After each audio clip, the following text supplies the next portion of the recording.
Je voudrais du soleil vert, des dentelles et des théâtres, des photos de bord de mer, dans mon jardin d'hiver. Je voudrais de la lumière, comme en Nouvelle-Angleterre. Je veux changer d'atmosphère, dans mon jardin d'hiver. Ma fleur, sous la pluie de novembre, tes mains qui courent, je n'en peux plus de t'attendre.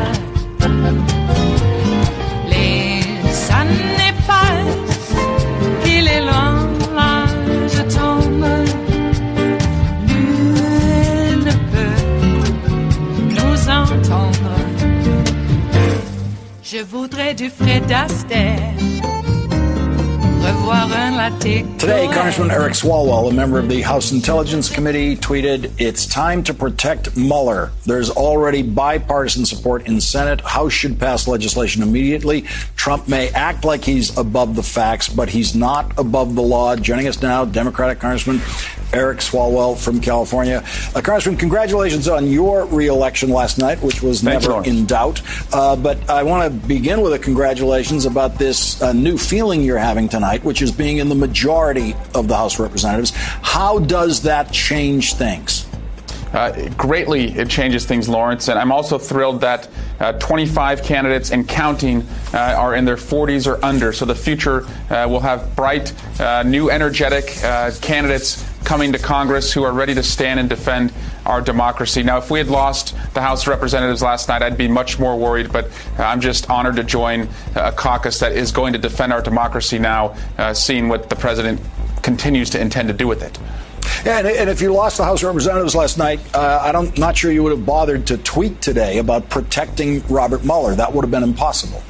That's right. We would be much more powerless than we are. We're actually able now to insist that Bob Mueller and his role is protected, that we preserve the documents that may be destroyed in this turnover at the Department of Justice, and insist that this new acting attorney general recuse himself because of his conflicts of interest. And Devin Nunes, the chairman of the House Intelligence Committee, was reelected last night in California, but he's now been reelected into utter powerlessness. Adam Schiff, Democrat, presumably will become the chair of your committee, Senate Intelligence Committee. How does that change what the House Intelligence Committee, will now do? Well, the days of free passes, looking the other way in this ollie oxen free environment that the president has enjoyed are over. But I think Adam Schiff, under his leadership, we will fill in the gaps of the Russian investigation, not to look backward, but to make sure we protect upcoming elections, but also that we will conduct all of the investigations that the Republicans were unwilling to conduct. We don't want to lead with investigations, Lawrence. I think on infrastructure, the DREAM Act, background checks, reforming our democracy, prescription drugs, there's opportunities to put bills on the president's desk, but we're not going to look the other way. And that's happened far too long. And we're going to start to defend this democracy. People have been trying to see Donald Trump's tax return since he became a presidential candidate. There's never been a chance to do that. Now there is. House Ways and Means Committee chair has the power to request that. They did that. They got Richard Nixon's tax returns when they suspected Richard Nixon of being involved in some tax issues, and they found $500,000 worth of underpayment by Richard Nixon on his tax returns.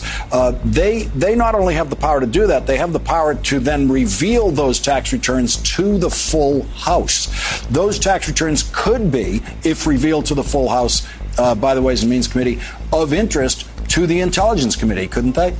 That's right. Actually, in the Ways and Means Committee and other committees of jurisdiction, we shouldn't do it for any voyeuristic interest. We should do it because the American people have the right to know if the president is a cheat. And if you look at that New York Times investigative report, that exhaustive report, it suggests that he is a cheat and that his financial interests are in conflict with our domestic and foreign policy interests. And we see that playing out in Saudi Arabia. We see that playing out in Turkey. We see that playing out with easing sanctions with China on ZTE so that he can get a $500 million loan the same week on an Indonesian property from the Chinese. So we certainly want to know if the president is corrupt and if that affects decisions that the White House makes.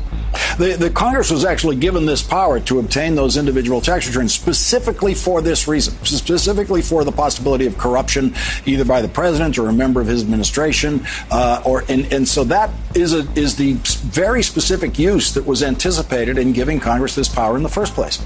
That's right. And over the last 40 plus years, only two presidents didn't fully comply with that, Richard Nixon and Donald Trump. And boy, do they have a lot in common. The others were much more forthcoming. And I think that should tell us everything we need to know, Lawrence. It is Thursday, the 8th of November of 2018, and you are in West Coast Cookbook and Speakeasy. I am your chef de cuisine, Justice Putnam, and our daily special is Metro Shrimp and Grits Thursdays, a little bit of jambalaya, a little bit of spice in your life. And we need it because all hell is breaking loose as far as I can tell. And I'm not even talking about the mass shooting in Thousand Oaks, which is bad enough and tragic enough. And I got to tell you, it's opening up some literally fresh wounds. Some of those people who were in that bar, the Borderline in Thousand Oaks, survived the shooting in Las Vegas. Now, I could be flippant and say, wow, it's almost like country dances or a magnet for mass shootings. But I don't want to go there because the fact is, people died. And why? This comes on the heels of the NRA attacking doctors for writing a paper, according to the NRA, totally biased against guns because, these doctors have to dig out the bullet fragments, sometimes out of the cadavers. And they see the results of what happens to a body when this killing machine does its work. And the NRA is basically saying these doctors are practicing medicine without an NRA membership license. And but there's also all this other news, this guy Whitaker taking over the Attorney General position. How can that be? The guy wasn't confirmed as a chief of staff for Sessions. He didn't sit in front of hearings before Congress. How can he be appointed Attorney General? Shouldn't there be some sort of confirmation process for him to attain that post? This guy should be investigated by the FBI, not heading the FBI. This is exactly what a thugged up mobster Don would do. And the Republican Party in the Senate. Oh, yeah. Trump used the Senate as a cudgel yesterday. Oh, you investigate me, we investigate you. I've got the Senate. Do you? Because at what point in these sealed indictments that will be unsealed very soon, I can tell, do we discover how much Russian money is awash in the Senate? And I'm looking at you, Mitch McConnell. You got the NRA. You got Russian money awash in the NRA, and the NRA handing out money by the bushel. Now they're not, of course, but the money's still getting there somehow. Does the Sergeant at Arms arrest Mitch McConnell at the podium with the gavel? Or do they do it in the cloakroom? These are the sorts of constitutional questions that I never thought I'd see being posed in my lifetime. But then on the other hand, maybe I did, because I'm a fiction writer as well, and we think of these things. Okay, well, we've got lots on the menu here today. And, that was Eric Swalwell at the top, basically saying that Trump's days of free passes are over. They're over. He's got, no more kumbaya moments, at least with half of the legislative body. And we'll see how that works out. Because, you do have Mitch McConnell. Eric Swalwell, at least, holding on to the U.S. House of Representatives for the next 2 years is very important. And it looks like Mueller is finally going to be able to get the protection that he needs. The only bad thing is it's going to happen in about 2 months.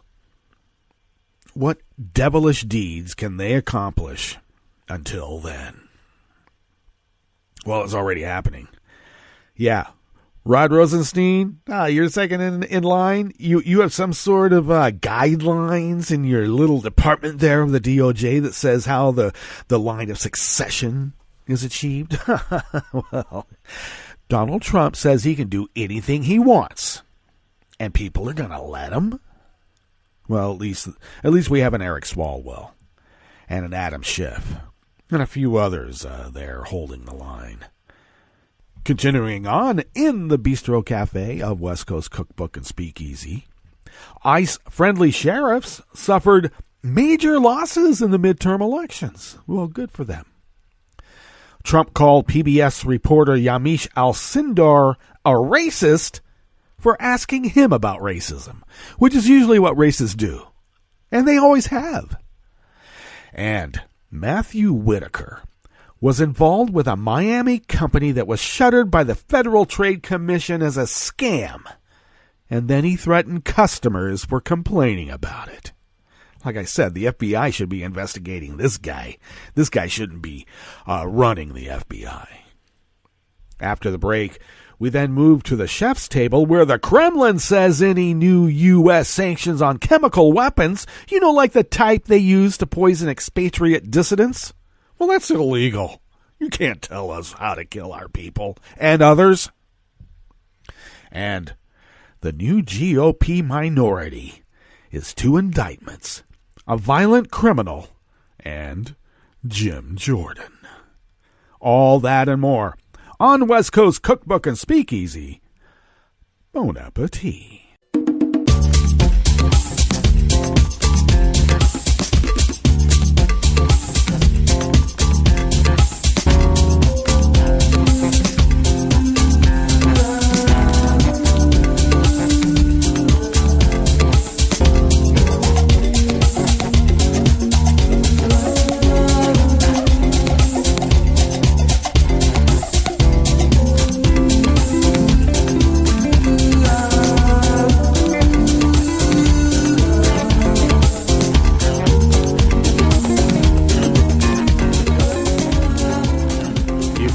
Go to the bottom of our homepage at netrootsradio.com. To the rightish of the page, you will notice the chat room link monitored by Kelly Lincoln. Though today she is in Manhattan for the big protest, and so if you happen to be in town, get down there now. And she's going to be setting up to possibly do some at least recorded interviews. And there are, 900 or more protests throughout the day because of, it looks like Mueller is being threatened, isn't he? All right, so do check out Kelly and her shows on Saturday at the table with Kelly Lincoln beginning at 3 p.m. On the West Coast, 6 p.m. on the East Coast. Later on, she teams up on Saturday nights with Ricky May for the Roundtable Roundhouse Power Hour beginning at 9 p.m. West Coast, and that is midnight on the East. If you then look to the leftish of from the chat room link at the bottom of our homepage at netrootsradio.com, you will then notice the Contribute button, and that is placed there to subtly entice you to maybe become a Patreon of Netroots Radio. Your generosity keeps the lights burning here. And if the lights are burning, it means we're paying our bills, and we're just sliding under the radar so we can resist. If you don't pay your bills, they sometimes will shut you down. We don't want that, so thank you for your generosity. And you can follow Netroots Radio on Twitter at Netroots Radio. Thank you, Tom, for handling that. You can also check us out on Facebook with Facebook Live. Kelly's taking care of that. I'm not certain if she's using Facebook Live today. Maybe she is. In fact, it may be. So check that out as well. You can follow me on Twitter at Justice Putnam. And do check out the show notes and links diary on Daily Co's, where I can be found as Justice Putnam. That gets posted about 10 minutes before showtime. And I try to make the announcements on social media in that little bit of time before showtime. So check that out as well.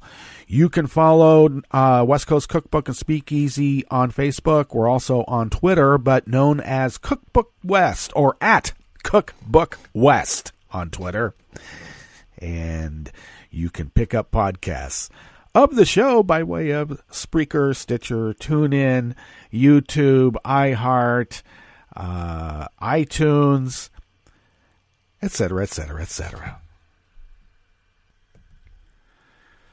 Well, in spite of Trump's proclamations that the midterm elections were a great success, almost perfect for his agenda, reality proves that it didn't turn out that well for Trump and his agenda. In fact, you don't even need to be a political expert to know that the midterms was a complete repudiation of Trump, his policies, and the direction towards fascism that America could be sliding into if we're not careful. Melanie Schmitz of Think Progress brings us this first offering here in the Bistro Cafe of West Coast Cookbook and Speakeasy, Metro Shrimp and Grits Thursdays. Voters across the country on Tuesday night issued a strong rebuke of Republican efforts to crack down on immigration and cooperate with federal immigration officials in several key races. Incumbent sheriffs who had previously been friendly toward Immigration and Customs Enforcement, otherwise known as ICE, were ousted, and Republican candidates who echoed Trump's anti-immigrant rhetoric were quickly shown the door. I say, strap them to a rail and run them out of town. Just like in Oh Brother, Where Art Thou? A handful of ballot initiatives intended to protect immigrants also passed with resounding support. The victories were emblematic of a greater shift among the electorate, a backlash to Republicans' overall racist anti-immigrant midterm messaging, though voters gave multiple reasons for backing Democratic House candidates, for instance, who managed to swing the balance of power leftward. Some argued it was Republicans' decision to come out hard against immigration that led their Democratic opponents to victory. House Republicans are furiously pre-spinning defeat by blaming Trump for talking about immigration, but that is crap. Former Obama advisor and Pod Save America host Dan Pfeiffer tweeted Tuesday evening. House Republicans spent most of their money on immigration ads with racist undertones. Well, that's the only thing that will tickle their base. I mean, when they talk about economic anxiety, that means they're racist. Tax cuts aren't helping soybean farmers. They're hurting them, as well as the tariffs and everything else that Trump is doing. You know, the economy's doing great for yacht builders, but I'm not a yacht builder. Are you? So they got to run on something else. And what is it that is the one component that binds all of this together? Racism.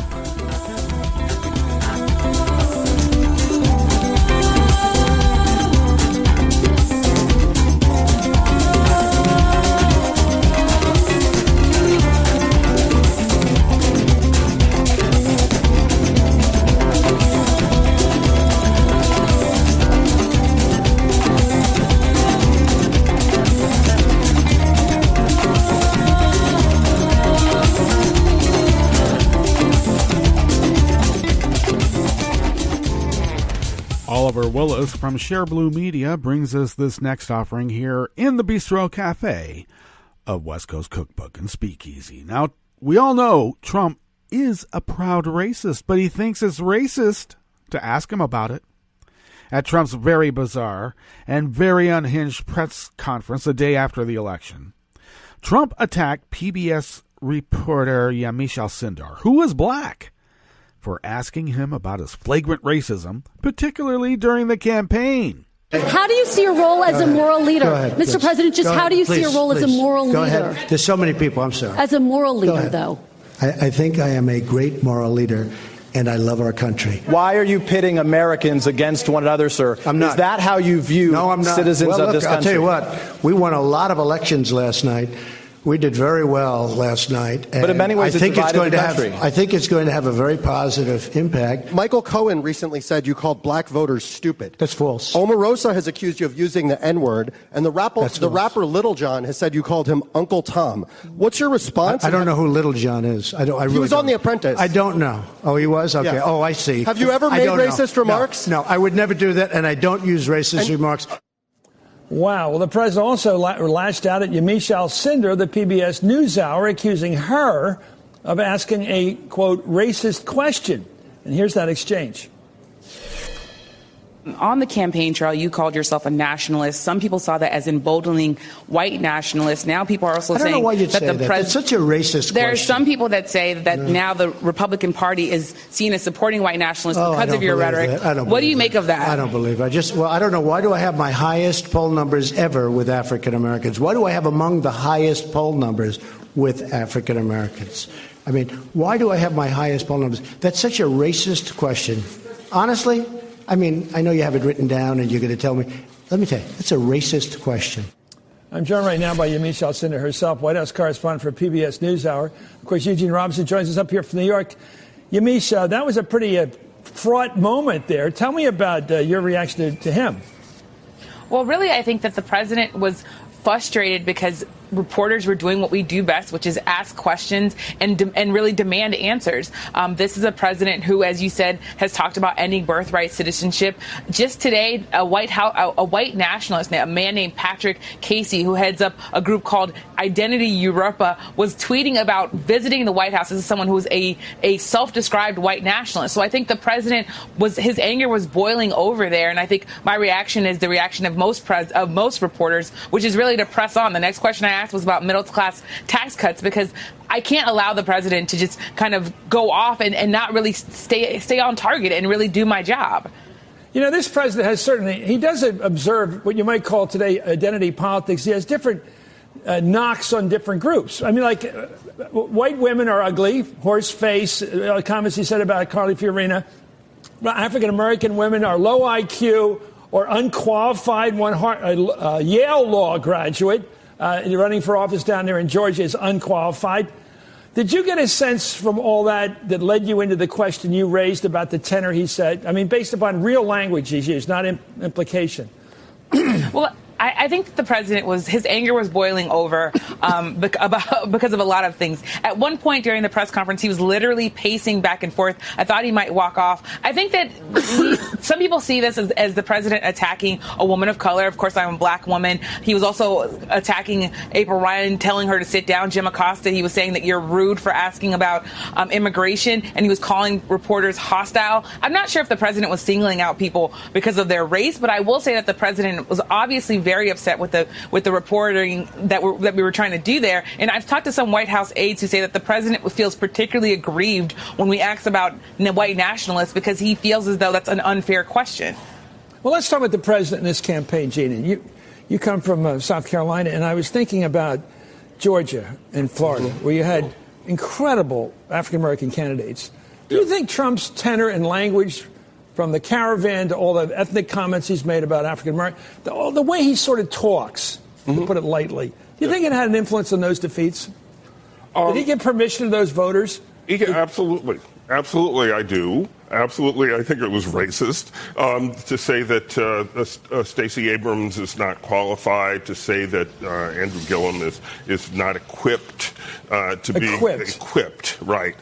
Sounds like Jimmy the Greek. Exactly. That's don't have the necessaries. Exactly where I was going. And that's that's flat out racist. But I think his attack on Yamiche, Yamiche was there, I wasn't, and so she felt anger coming out of the president. To me, it looked deliberate. It looks staged because this, he is reinforcing this notion that he has encouraged that there's all this racism being directed against white people, and that sort of reinforced that. I thought his whole performance today, watching it on television, looked intentional to me.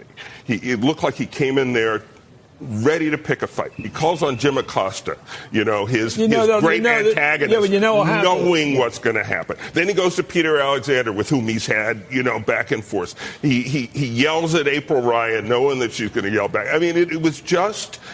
It looked to me like a guy who wanted to be seen having a fight with the media. Yamiche, if he wants to make the press look like his enemy, he did a pretty good job. If you think about ginning up a fight on the street corner, I've been using the conceit tonight of a street fight. It does seem like he's lost the argument. He lost the House of Representatives for the rest of his term here. He lost the big argument in the popular vote last night. Clearly, the popular vote of this country went against him. But he wants to somehow start some other way of judging the way things are. What did you think of the whole thing with you and everybody else today going head-to-head with him in the press conference? Well, I think two things. The first is that I think the president does feel wounded by the fact that Republicans lost control of the House. This was a president who campaigned, even though he didn't say that, even though he's saying that he focused on Senate races, he called a lot of House candidates up on stage with him and was barnstorming across the country, making the case that Republicans should hold on to both the House and the Senate. And he lost one of the big chambers. It's going to be a thorn in his side for this.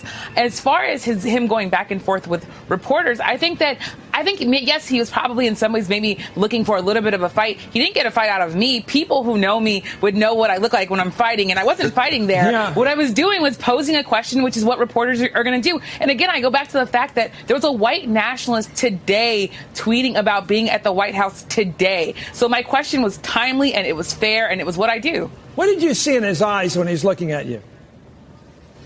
I saw someone who I think was very, very frustrated and very, very angry at the fact that I was bringing up the fact that some people think that he's emboldening white nationalists. I think that there was maybe, as Eugene said, there was maybe some performance there, but I think he was genuinely frustrated with reporters because he was going back and forth, and he had just finished yelling at he had just finished yelling at April Ryan and Jim Acosta and Peter Alexander, and then here comes Yamiche with this question about white nationalism that he can't stand.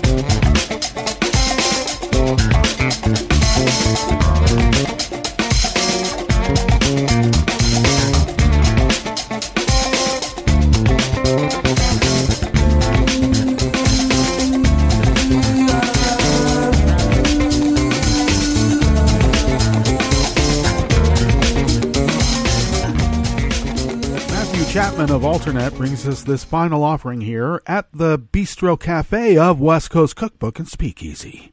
Donald Trump's new acting replacement for Attorney General Jeff Sessions, former U.S. Attorney and AG Chief of Staff Matthew Whitaker, is a disaster in every possible way. He believes that Special Counsel Robert Mueller, over whom he will have authority, should not be allowed to investigate Trump's finances. And he has called the whole investigation a witch hunt. He said Hillary Clinton should have been prosecuted.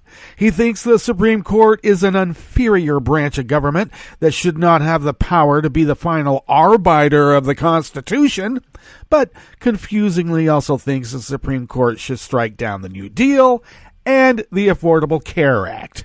And on top of all of that, He has a questionable business background. According to the Miami New Times, Whitaker was involved in a Miami-based invention company that was shut down by the FTC as a scam. The company, World Patent Marketing, reportedly took inventors' money with the promise their ideas would be reviewed by the company's board and developed into something workable for a cut of the profits, only to, in many cases, take their money and basically do nothing. Oh, grifters gotta grift. As the New Times also notes, World Patent Marketing paid Whitaker nearly $10,000 for his involvement, and additionally, when Whitaker ran for Senate in Iowa of 2014, Scott Cooper, the CEO and founder of World Patent Marketing, donated $2,600, which is just about $100 shy of the limit for an individual to donate to a candidate. Such a track record ought to raise significant red flags in any candidate to be the nation's top cop. But given Trump was sued for creating a fake university to scam poor people, it may be surprising that this does not bother him. In fact, my speculation on this is that it's a criteria. It was a plus on the resume. All right, let's get to our break, and when we come back, we will go through weather from around the world and finish up with the stories that we have curated for you today. You are listening to West Coast Cookbook and Speakeasy, and we will be right back. You are listening to netrootsradio.com. Please hang up and try again.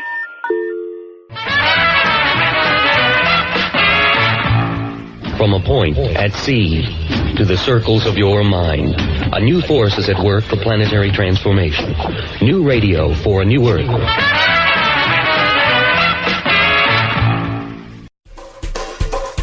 This is Scientific American's 60-Second Science. I'm Steve Mirsky. So humans are really, really good, or at least Western tradition-educated humans are really, really good at categorizing things into types. Jennifer Raff. She's an anthropologist at the University of Kansas. Raff spoke last month at New York University's Journalism Institute. And if you go back through the history of physical anthropology, which we now call ourselves biological anthropologists to distance ourselves from that history, we as a discipline have a lot to answer for, because we were the ones who measured crania, measured skulls, and tried to come up with what we called the Caucasoid and the Negroid and the Mongoloid types, right? This ideal specimen of a cranium that fit these perfect measurements, and that was the type. And we tried to fit in then every other person into one of these categories, and that really influenced eugenics. We still have that notion. Are you this group? Are you that group? When in reality, we're mixtures of, most of us are very mixed. We have lots of ancestry from lots of populations. So if we can stop thinking of these categories as these fixed entities, we'll get somewhere. Raff later noted that race does involve biology, but as an effect. But that doesn't mean that these racial categories aren't real in some sense. And what I mean by that is, yes, they are culturally constructed categories, but they actually have biological effects. When we create the race Black or African American or whatever we're going to call it, we put people into that category regardless of their genetic background, right? So I always come back to this example. President Obama is just as much Irish as he is African American, right? But we code him as Black, right? When we do that, when we categorize and classify people, we actually can have biological effects. We know that stress levels in African Americans are chronically high because of racism, because of structural racism, these categories that we've created, right? That is biological. That's real. It may not be because of the genetic variants that they had, or there may be some complicated, interaction there, but these categories that we create, these social categories, have biological effects. For Scientific American's 60-Second Science, I'm Steve Mirsky. This is a message from CDC. After hurricanes, tornadoes, and floods, standing water and excess moisture help mold grow in your home, garage, and other structures. When you return to a home that has been flooded, know that you're likely to have mold. Mold puts your family's health at risk. If you have mold growing in your home, you should clean it up and fix other water problems, such as leaks in roofs, walls, or plumbing. Keep your children and pets out of affected areas until you've cleaned. Control moisture in your home to prevent mold growth. To remove mold growth from hard surfaces, use commercial products, soap and water, or a bleach solution of no more than 1 cup of household laundry bleach in 1 gallon of water. Follow the manufacturer's instructions. Never mix bleach with ammonia or other household cleaners. It will produce dangerous, toxic fumes.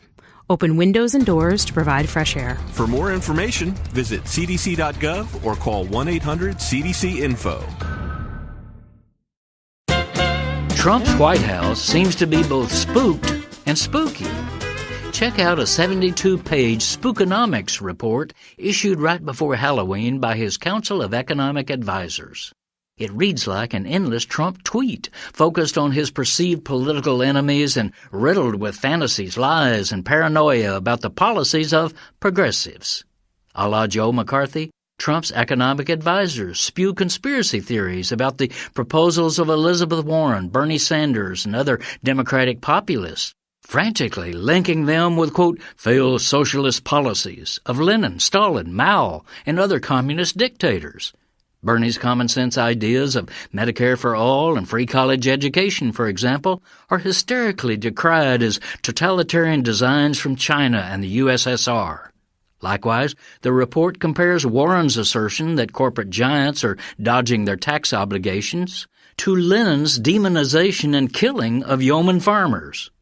In this ludicrous right-wing political screed, paid for by us taxpayers, the fraidy-cat Trump scaremongers toss in the supposedly spooky word socialism 144 times, an average of twice per page.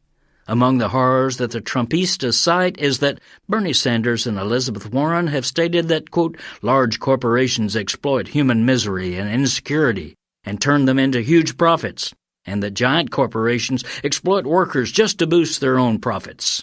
Excuse me, but all of that happens to be true. Trump's economists also claim that if the U.S. adopted Venezuelan policies, our economy would shrink by 40%. Well, maybe, but no one is proposing to do that. This is Jim Hightower saying what's really spooky is that these know-nothing ideologues are actually advisors to a president of the United States. If you'd like more of Jim Hightower's real populism, check out the Hightower Lowdown. Jim's monthly newsletter gives you the real lowdown on which corporations, by name, are doing what to the middle class, our environment, and our democracy. Each month, the Hightower Lowdown brings you facts you didn't know, along with actions you can take to fight back. It also comes with a sense of humor. Hightower believes we can fight the gods and still have fun. Plus, get this, it's cheap. Only $15 brings you 12 issues a year. For real populism, go to hightowerlowdown.org. I read the news today, oh boy. It's time for Nicole Sandler's What's News from NicoleSandler.com and the Progressive Voices Network. Americans awoke Thursday morning to the news of yet another mass shooting.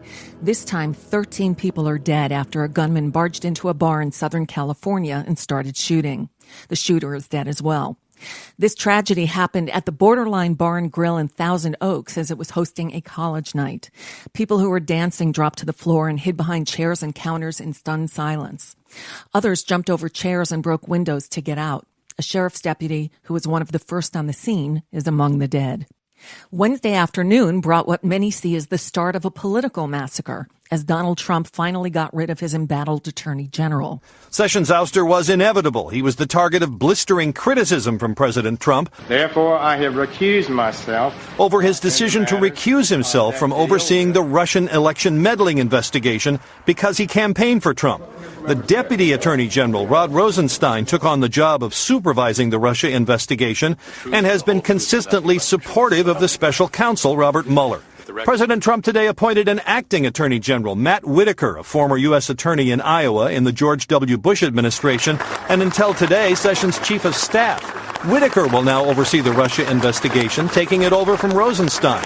When he was a conservative commentator for CNN, Whitaker was wary of giving the special counsel too much power and said the Russia investigation could be throttled back. So I could see a scenario where Jeff Sessions is replaced with a recess appointment, and that Attorney General doesn't fire Bob Mueller, but he just reduces the budget so low that his investigation grinds to almost a halt. And he saw nothing wrong with Trump's son meeting a Russian lawyer who offered dirt on Hillary Clinton during the campaign. Legal experts are now questioning whether Trump could legally appoint Whitaker. Harvard law professor Lawrence Tribe tweeted, "The Vacancy Reform Act bars Trump's installation of the unconfirmed Matt Whitaker to act as Attorney General to control Robert Mueller unless Sessions truly resigned rather than being fired. A federal district court could be asked to see through the ruse and hold he was fired." Sessions' undated resignation letter to the president begins with, quote, "At your request, I am submitting my resignation." The activist group Indivisible, in coalition with MoveOn.org, Demos, the ACLU, the Center for American Progress, Common Cause, and others, are mobilizing. Thursday afternoon at 5 p.m. local time across the country, people taking to the streets to protest the crossing of a red line set to protect the Mueller investigation. Go to TrumpIsNotAboveTheLaw.org to find an event near you. The president held a rare solo press conference Wednesday afternoon, during which he declared the election in which his party lost control of the House of Representatives a win. I thought it was a very close to complete victory. He mocked a bunch of Republicans who didn't support him for losing their races, and he fought with the reporters who were there to ask him questions, again berating CNN's Jim Acosta and calling him an enemy of the people. Acosta was trying to ask Trump why he called the caravan in Central America an invasion when the president went off the rails. And they're hundreds of miles away, though. They're hundreds and hundreds of miles away. That's not an invasion. Honestly, I think you should let me run the country. You run CNN. All right. And if you did it well, your ratings would be much better. If I may ask one other question, Mr. President, if I may ask one other question, are you worried? That's enough. That's enough. Mr. President, that's enough. I was going to ask one of the other folks. That's enough. Pardon me, ma'am. Mr. President, that's enough. Mr. President, I had one other question, if I may ask, on the Russia investigation. Are you concerned that you may have? I'm not concerned about anything with the Russian investigation because it's a hoax. That's enough. Put down the mic. Mr. President, are you worried about indictments coming down in this investigation? Mr. President. I'll tell you what, CNN should be ashamed of itself having you working for them. You are a rude, terrible person. You shouldn't be working for CNN. Go ahead. I think that's unfair. You're a very rude person. The way you treat Sarah Huckabee is horrible. And the way you treat other people are horrible. You shouldn't treat people that way. Go ahead. On Wednesday evening, Acosta was prevented from entering the White House by Secret Service, discovering that the White House had pulled his press pass. In a tweet, Press Secretary Sarah Sanders falsely accused Acosta of, quote, placing his hands on a White House intern who tried to grab the microphone from him. In that clip, you heard him say, "Pardon me, ma'am," as he held on to the mic.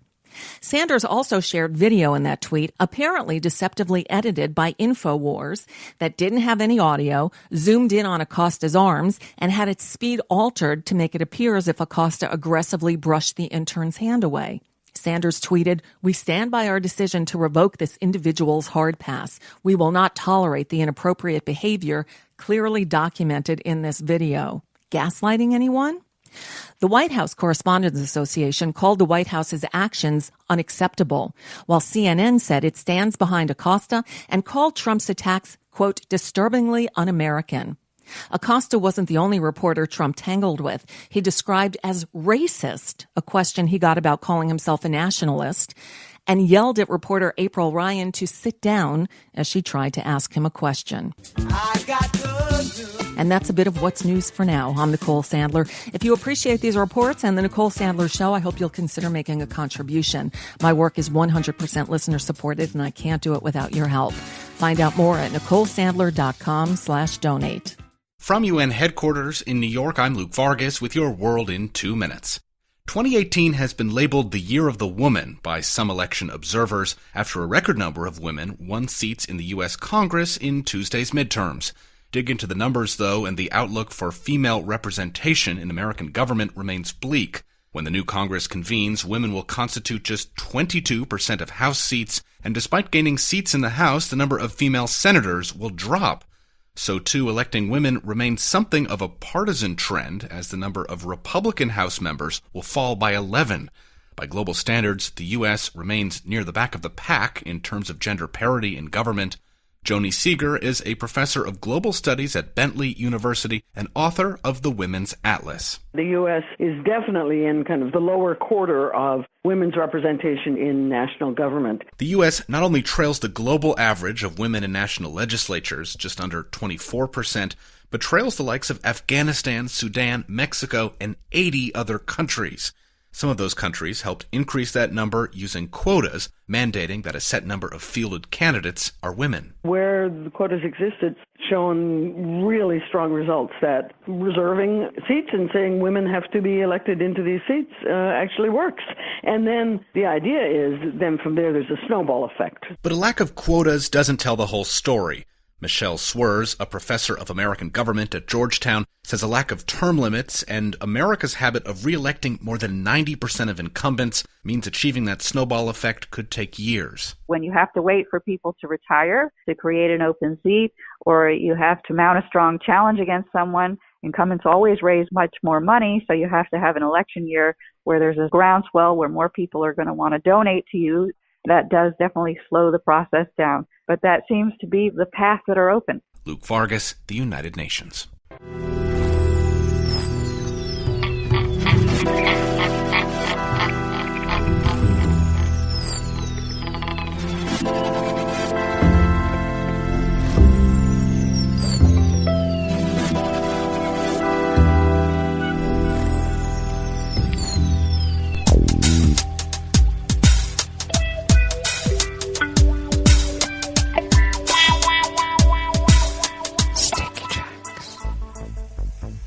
Thank you for accompanying us here to the chef's table at West Coast Cookbook and Speakeasy Metro Shrimp and Grist Thursdays. We always begin, whether from around the world, along the banks of the Rogue River, in the Rogue River Valley of Southern Oregon on the west coast of the continental United States of America, where it is currently a chilly 27 degrees Fahrenheit. Brrr! Boy, I better get those hoses picked up and get the hose bibs all covered up too. My gosh, though we are slated to be a bit warmer than we were yesterday. We were in the mid-50s, and we are slated to be in the low 60s today. We'll see how that goes. Chilly nights from here on out, it looks like mid to low 30s for the foreseeable future. We are sunny right now and will remain so throughout the day.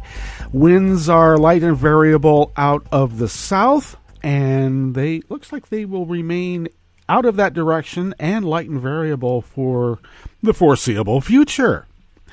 We have no pollen data, and the air quality index has inched up to 41 parts per million, still within the good range for healthy people. And the fall-time, daytime UV index is at 2, and that's low in the green. Okay. Barometric pressure is holding steady at 30.42 inches. Visibility is up to 10 miles, and relative humidity is at 68% and may go down a little bit through the day. But we'll see how that is. We do have some rain, but further on out in the future, and that could dry up as far as I know. Okay, weather from around the world is brought to you by people's personal weather stations that they purchased. These people planted these purchased personal weather stations somewhere on their property, and these people positively live around the world. London is 55 degrees and sunny. Paris is 54 and sunny. Rome is 65 and partly cloudy. Kiev is 42 and fair. Kabul is 47 degrees and clear. Hong Kong is 70 degrees and cloudy. Tokyo is 60 degrees and cloudy. Sydney, Australia is 56 degrees and partly cloudy. San Francisco, California is 58 degrees and sunny. And they do have a small craft weather advisory, so do take care if you are out on the bay. Looks like gusts will be 60 miles per hour. That's pretty stiff, so do take care. And New York, New York is 50 degrees Fahrenheit and sunny. And that is weather from around the world, brought to you by people's personal weather stations that they purchased. These people purchased personal weather stations somewhere on their property. And these people positively live around the world.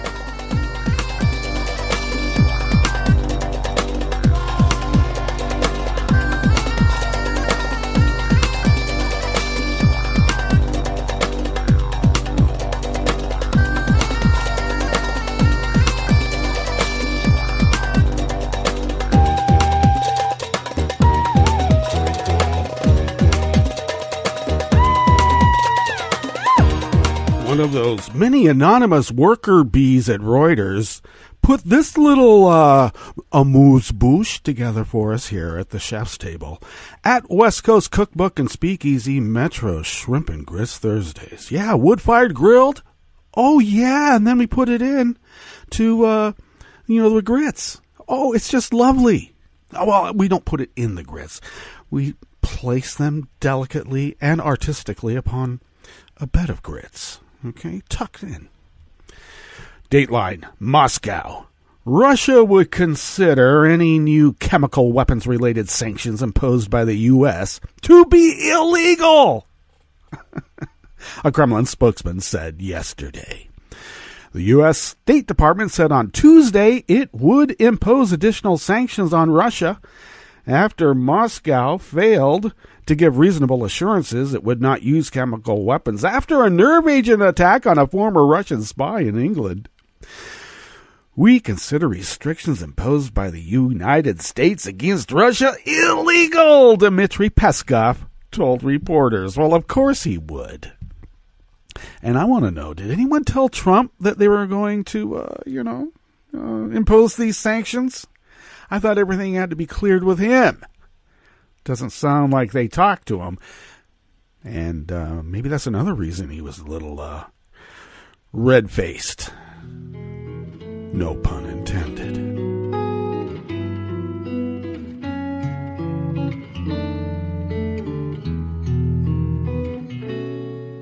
Je te donne ce mon amour pour la vie entière. La promesse de me trouver à tes genoux. Aussitôt que tu m'appelles, rester toujours fidèle. C'est tout, c'est tout. Je te donne tous mes printemps, mes étés de mer, mes automnes quand les feuilles tombent partout. Si ce n'est pas une bonne affaire, je te donne tous mes hivers, c'est tout. Dan Desai-Martin of Share Blue Media brings us this final offering here at the chef's table at West Coast Cookbook and Speakeasy. Voters delivered a walloping to Republicans on Election Day, and come January, the party will be relegated to minority status in the House of Representatives. What's more, the diminished Republican chamber will welcome back 2 members under federal indictment, a violent criminal, and someone accused of turning a blind eye as students were sexually assaulted. Clearly, Republicans are not sending their best people to Congress. Both Reps Chris Collins and Duncan Hunter have been charged with federal crimes by the Department of Justice. Collins was charged with insider trading, and he's on the board of this biotech company in Australia with nearly 17% of the stock. Hunter is charged with using his campaign cash for a personal slush fund, using $250,000 on personal expenses like family vacations and expensive theater tickets. In Montana, Greg Gianforte is returning to Congress despite the fact he pled guilty to violently assaulting a reporter. Trump loved him, too. He says he loves that guy. And Jim Jordan, a far-right leader of the Radical Freedom Caucus, is not only returning to Congress, but is vying to become GOP minority leader. Democrats ran on a pledge to clean up corruption in Washington, especially the culture of corruption surrounding Trump. Meanwhile, Republicans continue to welcome scoundrels, criminals, and miscreants with open arms.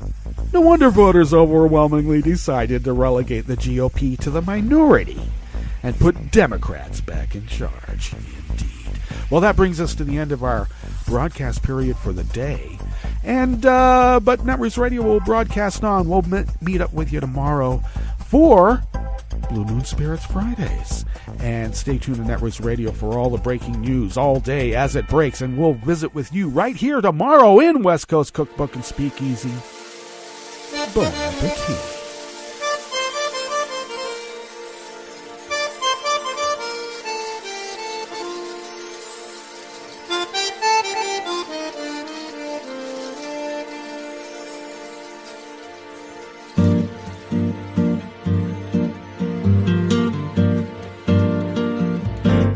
Je voudrais du soleil vert, des dentelles et des théières, des photos de bord de mer, dans mon jardin d'hiver. Je voudrais de la lumière, comme en Nouvelle-Angleterre.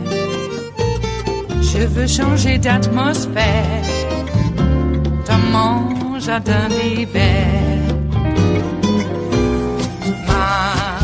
Ma fleur, sous la pluie de novembre, tes mains qui courent, je n'en peux plus de t'attendre.